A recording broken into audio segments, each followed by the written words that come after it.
Sana'y mapatawad mo ako.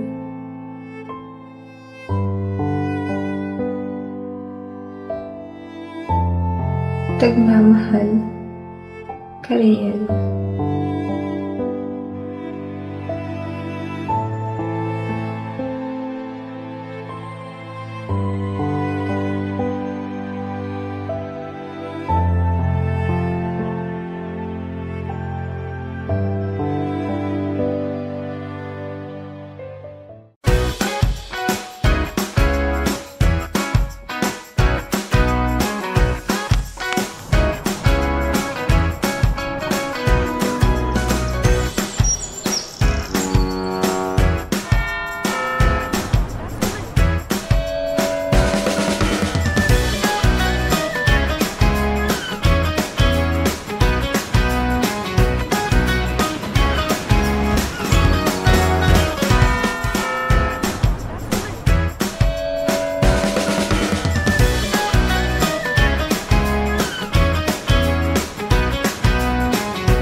Alam mo ate, sobrang grateful ko na naging ate kito.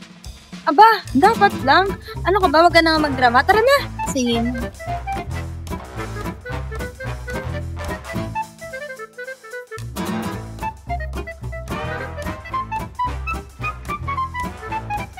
Hoy, di ka ba tumitingin sa dinadaanan mo? Nakakabangga ka ng tao.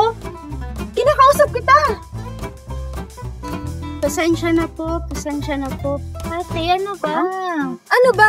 Ikaw, yung kaibigan mo, hindi mo mapagsasabihan, kakaharang kayo sa daan. Tama na. Ha? Ano yun? Ano ba itong mga to? Ikaw, ano ba itong mga kaibigan mo? Hindi ba kayo natingin sa dinadaanan nyo? Ate, ano ba? Tama na kasi, tayo naman yung nakabunggo eh. Sila ba talaga yung kakampihan mo? Ako yung kapatid mo dito, di ba? Pero tayo yung mali. Ah, ganon? Magsama-sama kayong apat. Ate! Pasensya po, sorry na. Bad mood lang po talaga siya eh. Dito ba?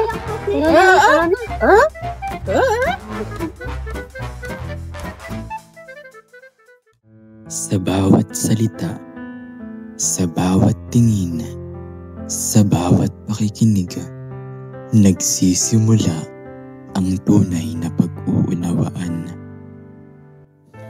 Kapag wasto ang pagsasalita, mas malinaw ang mensahe. Sa maayos na pakikinig, natututo tayong maging mas maunawain. Ang wastong paggamit sa mga makrong kasanayan ay tulay tungo sa pantay at inklusibong mundo.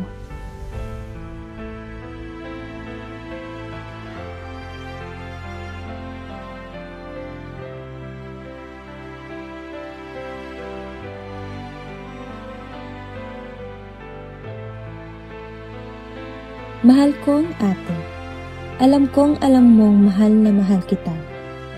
Ngunit hindi ko maatim na tumagal ang sama ng loob mo sa akin. Nagmamahal, Kariel.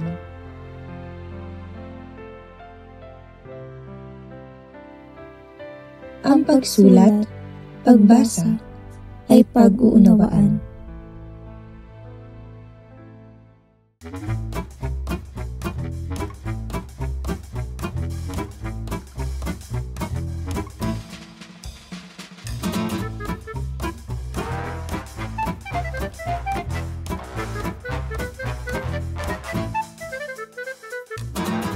Hello po. Sorry sa nagawa ko kanina ha. Hindi ko talaga sinasadya. Pati mali ko po yun. Sorry po.